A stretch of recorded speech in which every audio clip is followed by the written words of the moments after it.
Hello बच्चों। तो आज हम साइंस के क्लास में एक नया चैप्टर पढ़ेंगे। ठीक है, chapter number 14 electric current and circuit. Okay, page number 202 पे है।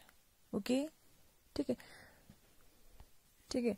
तो इलेक्ट्रिसिटी क्या होता है? ठीक है, इलेक्ट्रिसिटी उसे कहते हैं, ठीक है, flow of current is electricity, है ना। जब कहीं पे करंट जो है फ्लो होता है, ठीक है, वायर के थ्रू, उसको हम इलेक्ट्रिसिटी कहते हैं।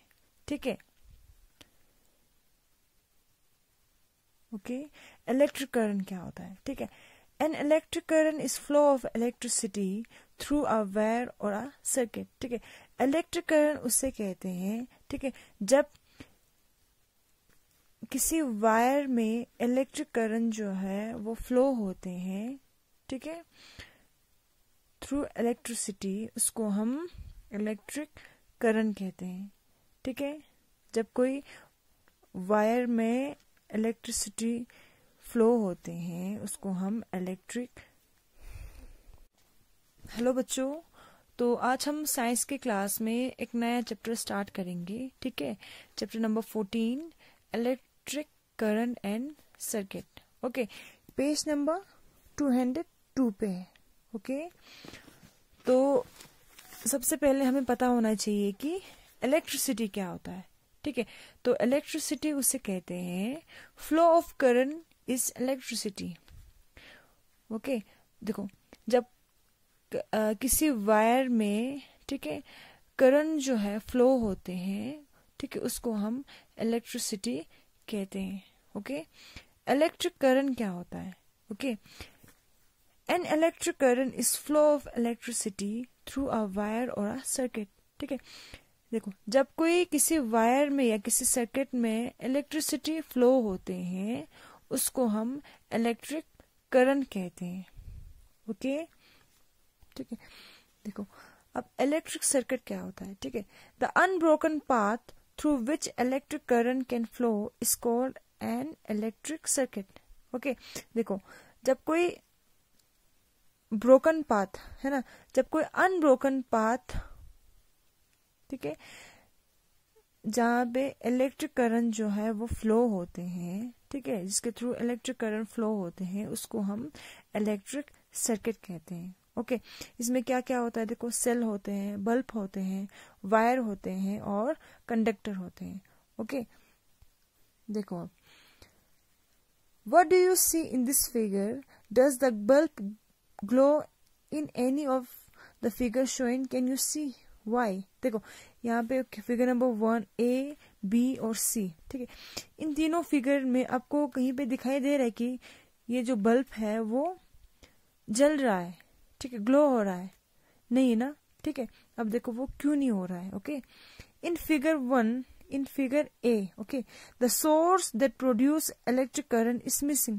ठीक है, इसमें क्या है, जिस सोर्स के थ्रू इलेक्ट्रिक करंट जो है, ठीक है, वो फ्लो होते हैं, वो मिसिंग है। ठीक है, इसमें बल्ब है, वायर है, बट इसमें क्या नहीं है? बैटरी नहीं है, सेल नहीं है, है ना, जिसके थ्रू इलेक्ट्रिक करंट जो है वो इलेक्ट्रिक करंट जो है प्रोड्यूस होता हो, वो ही सोर्स ही मिसिंग है। Okay, in B there is no wire for electric current to flow through. ठीक है, देखो, अब फिगर बी में क्या है? यहाँ पे सेल है और बल्ब है, ठीक है, बट यहाँ पे क्या नहीं है? वायर नहीं है। ठीक है, ओके, इलेक्ट्रिक करंट जिसके थ्रू फ्लो होते हैं वही यहाँ पे नहीं है, इसलिए बल्ब जो है वो यहाँ पे ग्लो नहीं हो रहा है। Okay, in C the path is broken or incomplete। ठीक है, thus the bulb does not glow in any of this figure showing। ठीक है, देखो, अब यहाँ पे क्या है? फिगर C में क्या है? यहाँ पे सेल भी है, वायर भी है, बल्ब भी है, ठीक है, बट यहाँ पे तार जो है वो सेल के साथ अटैच नहीं है। ठीक है, ये क्या है? ब्रोकन पाथ है।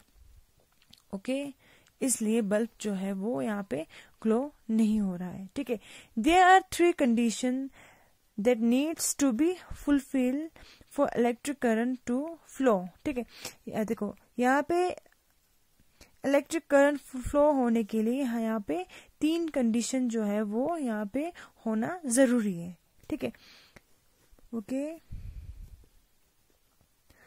अ सोर्स, ठीक है, पहले तो क्या होना चाहिए, सोर्स होना जरूरी है। सोर्स क्या है, सेल, जो कि इलेक्ट्रिक करंट जो है वो प्रोड्यूस करते हैं, ठीक है। नेक्स्ट जो है अनब्रोकन पाथ, ठीक है, नेक्स्ट जो है वो अनब्रोकन पाथ, जहाँ कहीं पे टूटा या कहीं पे तार जो है वो ब्रोकन ना हो, ठीक है। थर्ड जो है वो है अ मेटल वायर, है ना, अ मेटल वायर भी यहाँ पे जरूरी है, okay. Why do you need a metal wire? What will happen if we introduce a rubber band in a path as shown in figure 14.1? ठीक है, अब देखो हमें मेटल वायर की जरूरत क्यों है यहाँ पे, ठीक है। अगर हम इसके मेटल वायर की जगह अगर हम यहाँ पे रबर बैंड यूज करें तो क्या ये बल्ब जो है वो ग्लो होगा, ठीक है। अब देखो क्यों रबर बैंड के साथ ये बल्ब जो है वो ग्लो नहीं होगा, क्यों, क्योंकि रबर बैंड जो है वो क्या है, इंसुलेटर है ना, उसके रबर बैंड में इलेक्ट्रिसिटी जो है वो पास नहीं होते हैं, करंट फ्लो नहीं होते हैं, है ना, क्यों, क्योंकि रबर बैंड जो है वो कंडक्टर नहीं है ना, इसलिए हमें मेटल वायर की जरूरत होते हैं, ठीक है, ठीक है। अब देखो अगर हम मेटल रबर बैंड की जगह, ठीक है, अगर हम मेटल वायर यूज करेंगे तब ये बल्ब जो है वो ग्लो होगा, ठीक है, क्यों, क्योंकि मेटल वायर जो है वो कंडक्टर है, ठीक है, इसमें इलेक्ट्रिक करंट जो है वो फ्लो होता है, ओके, इसलिए बल्ब जो है वो ग्लो करेंगे, ओके। नेक्स्ट टॉपिक है इलेक्ट्रिक सर्किट डायग्राम, ठीक है। देखो अब देखो इलेक्ट्रिक सर्किट डायग्राम में क्या क्या होते हैं, ठीक है, cell, small torch bulb, switch और वायर होते हैं, ठीक है, ओके। ये जो डायग्राम है वो क्या है, किसका है, इलेक्ट्रिक सर्किट डायग्राम का है, ओके। देखो अब जब हम इलेक्ट्रिक सर्किट डायग्राम बनाएंगे तब हमें ये पॉइंट जो है वो ध्यान में रखना होगा, ठीक है। There should be a source that is one or more electric cell, ठीक है, ओके, कि यहाँ पे सेल जो है वो एक या एक से ज्यादा इलेक्ट्रिक सेल यहाँ पे होना चाहिए, ठीक है। Wire should not have any discontinuity, है ना, ये जो वायर जो है वो कहीं पे ब्रोकन नहीं होना चाहिए, ठीक है, तभी हमारा जो इलेक्ट्रिक सर्किट डायग्राम जो है वो कंप्लीट होगा, ठीक है, तभी बल्ब जो है वो ग्लो होगा, ओके, ठीक है। अब देखो इलेक्ट्रिक सर्किट में क्या क्या होना जरूरी है, ठीक है, सेल, है ना, the shorter line denotes the negative terminal and the longer line denotes the positive terminal, है ना। अब देखो यहाँ पे ये जो लॉन्गर लाइन है वो पॉजिटिव टर्मिनल डिनोट्स करते हैं और ये जो शॉर्टर लाइन है वो नेगेटिव, ओके। बैटरी, है ना, टू और more cell join together form a battery, ठीक है, अगर दो और दो से ज्यादा सेल होंगे, इनको हम ज्वाइन करेंगे तब ये क्या फॉर्म करेंगे, बैटरी फॉर्म करेंगे, ओके। स्विच अल्सो कॉल्ड की, ये जो स्विच है इसको हम की भी कहते हैं, ओके। अगर स्विच ओपन है, ठीक है, तब बल्ब जो है वो ग्लो नहीं होंगे, ठीक है, अगर स्विच क्लोज है तब बल्ब जो है वो ग्लो होंगे, ओके। बल्ब, ठीक है, ऑफ, है ना, बल्ब ऑफ है, यहाँ पे ग्लो नहीं हो रहे, है ना, बल्ब ऑन है तो यहाँ पे लाइट जो है वो ग्लो हो रही है, ओके। और क्या चाहिए लास्ट, हमें वायर चाहिए जो कि ब्रोकन नहीं होना चाहिए, ओके, ठीक है। तो नेक्स्ट टॉपिक है हमारा heating effect of current, okay. Try touching two bulb, one which is heat lighted and other that is not, ठीक है। अब देखो हम दो बल्ब लेंगे, ठीक है, एक को हम ग्लो करके रखेंगे, ठीक है, और एक को हम बंद रखेंगे, ठीक है। Be careful when you touch the lighted bulb, ठीक है, अगर हम जो बल्ब जो है वो ग्लो है, लाइटेड है, अगर हम उसको टच करेंगे तो हमें थोड़ा सा केयरफुल होना चाहिए, ठीक है। अब क्यों केयरफुल होना चाहिए, ठीक है। Do you feel that lighted bulb is hot to touch, है ना। जो बल्ब ग्लो कर रहे हैं, लाइटेड है, वो बल्ब जो है वो गर्म होता है, ठीक है। और जो बल्ब बंद है वो गर्म नहीं होते हैं, ठीक है। अब बल्ब जो है वो गर्म क्यों होता है, ठीक है। This is because when an electric current passes through a wire the wire gets heated up, है ना। अब देखो बल्ब जो है वो गर्म है ना। क्यों? क्योंकि जब इलेक्ट्रिक करंट जो है पास होते हैं, ठीक है, तब वो वायर जो है वो हीटेड अप होते हैं, ठीक है। जिस वायर में इलेक्ट्रिक करंट पास होते हैं वो वायर जो है वो हीटेड अप होते हैं, ठीक है। तभी हमारा जो बल्ब जल रहा है वो गर्म होते हैं, ओके। एग्जाम्पल जैसे कि हम अपने घरों में ये सब यूज करते हैं, है ना। जैसे कि इलेक्ट्रिक आयरन है ना। जब हम आयरन को हम ऑन करते हैं, स्विच ऑन करते हैं, तब आयरन में क्या होते हैं, इलेक्ट्रिक करंट जो है वो फ्लो होते हैं, ठीक है। तभी आयरन जो है वो हीटेड होते हैं, ओके। इलेक्ट्रिक टोस्टर है, इलेक्ट्रिक हाइड्रे है, ओवन है ना। तो इन सब में इलेक्ट्रिक करंट जब पास होते हैं तभी ये सब जो है वो हीटेड अप होते हैं, okay. This kind of heating is called ohmic heating और जूल हीटिंग, ठीक है।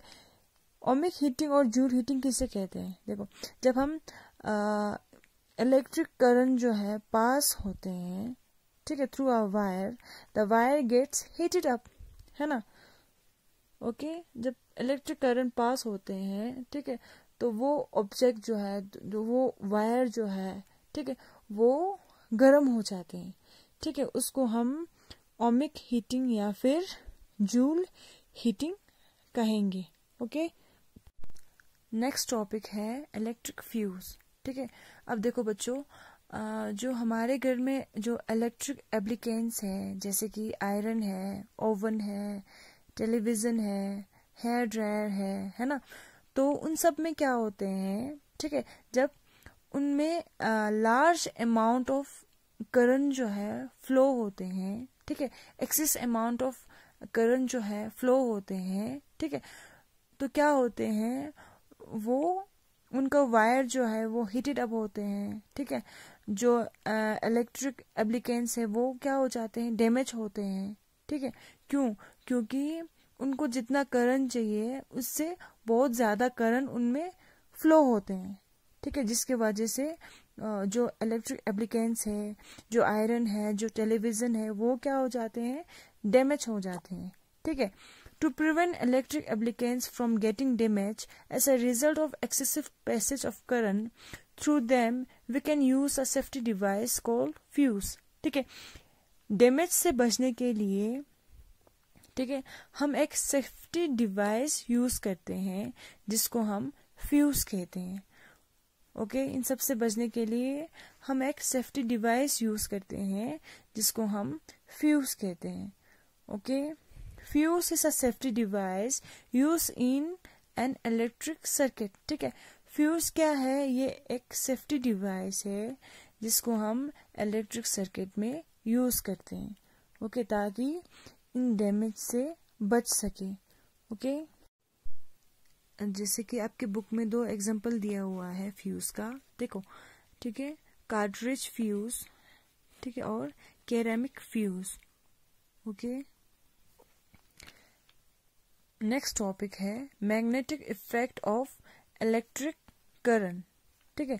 When electric current passes through a wire the current carrying wire behave like a magnet, ठीक है। देखो अब जब हम किसी वायर में इलेक्ट्रिक करंट पास होते हैं, ठीक है, ओके, तो उस वायर जो वायर जो है वो बिहेव लाइक अ मैग्नेट, ठीक है। मैग्नेट की तरह वो वायर जो है वो काम करते हैं, ठीक है। This is called magnetic effect of current, ठीक है, उसको हम मैग्नेटिक इफेक्ट ऑफ करंट कहते हैं, ओके। ठीक है, दोबारा देखो, when electric current passes through a wire the current carrying wire behave like a magnet, है ना। जब किसी वायर में इलेक्ट्रिक करंट पास होते हैं, ठीक है, तो वो वायर जो है वो मैग्नेट की तरह बिहेव करते हैं, ठीक है, उसको हम मैग्नेटिक इफेक्ट ऑफ करंट कहते हैं। ओके, अब देखो इलेक्ट्रोमैग्नेटिक क्या होता है। Okay, when an electric current passes through the wire the iron piece behave like a magnet, ठीक है, a magnet made by using such an arrangement called an electromagnetic, ठीक है। अब देखो इलेक्ट्रोमैग्नेटिक क्या होता है, ठीक है, when an electric current is pass through the wire the iron piece behave like a magnet, है ना। जब किसी वायर में इलेक्ट्रिक करंट पास होते हैं, ठीक है, तो जो वो आयरन पीस जो है वो मैग्नेट की तरह बिहेव करते हैं, ठीक है। अब magnet made by using such an arrangement is called electromagnet, ठीक है। अब देखो ये जो आयरन पीस जो है वो मैग्नेट की तरह बिहेव करते हैं, ठीक है, और ये जो अरेंजमेंट जो है, ठीक है, आयरन की पीस में ऐसे अरेंजमेंट करते हैं जिसको हम इलेक्ट्रोमैग्नेट कहते हैं। ओके, ये जो वायर जो है जो कि कॉइल हुआ है आयरन पीस के ऊपर, उसको हम इलेक्ट्रोमैग्नेट कहते हैं। ओके, अब देखो जैसे कि ये बैटरी है, ये वायर है ना, अगर हम इसको ऑन करेंगे, ठीक है, तो इस वायर में जो है वो करंट फ्लो होगा, है ना। ये जो आयरन नेल है, ये जो आयरन पीस है, ठीक है, ये किसकी तरह फॉर्म करेंगे, किसकी तरह बिहेव करेंगे, मैग्नेट की तरह बिहेव करेंगे, ठीक है। और आयरन के ऊपर जो वायर कॉइल है, ठीक है, वो किसकी तरह बिहेव करेंगे, इलेक्ट्रोमैग्नेट, ठीक है, उसको हम इलेक्ट्रोमैग्नेट कहेंगे, ठीक है। अब देखो करंट यहाँ पे फ्लो हो रहे हैं, है ना, ये आयरन पीस जो है वो मैग्नेट की तरह बिहेव करेंगे, है ना। अगर हम इसके सामने अगर कोई आयरन का छोटा सा पीस लाएंगे या कोई सेफ्टी पिन लाएंगे तो वो यहाँ पे अटैच होगा, क्यों, क्योंकि यहाँ पे इलेक्ट्रोमैग्नेटिक फील्ड जो है वो यहाँ पे प्रोड्यूस हो रहे हैं, ठीक है, करंट फ्लो हो रहे हैं, है ना। आयरन पीस जो है उसमें मैग्नेट फॉर्म हो रहे हैं, है ना, मैग्नेट की तरह बिहेव कर रहे हैं, ठीक है। और इसके ऊपर जो कॉइल लगा हुआ है, जो तार लगे हुए हैं, ठीक है, उनमें इलेक्ट्रोमैग्नेटिक फील्ड प्रोड्यूस हो रहे हैं, ठीक है। अगर हम इसको स्विच ऑफ करेंगे, ठीक है, इसको हम बैटरी के साथ कनेक्ट नहीं करेंगे तो इस वायर में करंट फ्लो नहीं होगा, है ना। तो अगर हम इसके सामने अगर सेफ्टी पिन लाएंगे तो ये इसके साथ अटैच नहीं होगा। क्यों नहीं होगा, क्योंकि ये जो आयरन का जो पीस है उनमें मैग्नेट की तरह बिहेव नहीं करेंगे। क्यों, क्योंकि इसमें करंट जो है वो फ्लो नहीं हो रहा है। ओके, समझ में आया, ठीक है। तब यहाँ पे इलेक्ट्रोमैग्नेटिक फील्ड यहाँ पे प्रोड्यूस नहीं होगा। ओके, अब देखो नेक्स्ट है यूजेस ऑफ इलेक्ट्रोमैग्नेटिक्स, ठीक है। अब ये जो इलेक्ट्रोमैग्नेटिक्स है वो कहाँ पे यूज होते हैं। ओके, जैसे कि टेलीफोन है ना। A typical telephone handset consist of 2 part, है ना। जो हमारे घर में जो टेलीफोन होते हैं, पुराने टेलीफोन जो है वहाँ पे 2 पार्ट्स होते हैं, है ना। एक रिसीवर होते हैं और एक माइक्रोफोन होते हैं, ठीक है। जो रिसीवर जो है उनमें इलेक्ट्रोमैग्नेट कंसिस्ट होते हैं। ओके, उनमें इलेक्ट्रोमैग्नेट जो है वो कंसिस्ट होते हैं, ठीक है। और इलेक्ट्रोमोटर में भी होते हैं, लाउड स्पीकर और हेडफोन में भी इलेक्ट्रोमैग्नेट कंसिस्ट होते हैं। Okay, electromagnet are also used in electric bell to pull a strip of iron which make the hammer hit the gong and ring the bell, ठीक है। अब इलेक्ट्रोमैग्नेट जो है वो इलेक्ट्रिक बेल में भी यूज्ड होते हैं, ठीक है। Let us now see how an electric bell work, ठीक है। ये जो इलेक्ट्रिक बेल जो है वो कैसे वर्क करते हैं अभी हम देखेंगे, ओके। अब देखो, जब हम इस स्विच को जब हम ऑन करेंगे, ठीक है, तब ये करंट जो है वो फ्लो होकर कहाँ पहुंचते हैं, इलेक्ट्रोमैग्नेट पे, ओके, है ना। ये जो आयरन पीस है ये जो मैग्नेट की तरह बिहेव करते हैं, है ना। और ये जो उसके ऊपर जो कॉइल लगा हुआ है उसको हम क्या कहेंगे, इलेक्ट्रोमैग्नेट कहेंगे, है ना। तो ये जो करंट जो है वो फ्लो होके फिर कहाँ पहुंचते हैं, सॉफ्ट आयरन स्ट्रिप पे, ठीक है, जिसके वजह से ये जो हैमर जो है वो हिट करते हैं गोंग पे, ठीक है, जिसके वजह से रिंग जो है वो बेल होते हैं, ओके। फिर देखो ये जो सॉफ्ट आयरन स्ट्रिप जो है वो स्क्रू के साथ अलग हो जाते हैं, ठीक है। जैसे ये रिंग बेल होते हैं, ये सॉफ्ट आयरन स्ट्रिप जो है वो स्क्रू के साथ अलग हो जाते हैं, ठीक है, जिसके वजह से ये हैमर जो है वो दोबारा हिट नहीं करते हैं गोंग पे, ओके, ठीक है। जब हम दोबारा स्विच को ऑन करेंगे, ठीक है, तब फिर से ये जो प्रोसेस जो है वो फिर से दोबारा रिपीट होगा, ओके, ठीक है। तभी जब हम एक बार स्विच को ऑन करते हैं तो एक बार बेल रिंग होगा, ठीक है। फिर दोबारा रिंग करने के लिए हमें दोबारा स्विच को फिर से ऑन करना होगा, ओके। इसी तरह ये जो है प्रोसेस जो है वो फिर से दोबारा रिपीट होगा, ओके, ठीक है। तो यहाँ पे हमारा जो chapter electric current and circuit chapter जो है वो यहाँ पे कंप्लीट होता है, ओके। Thank you.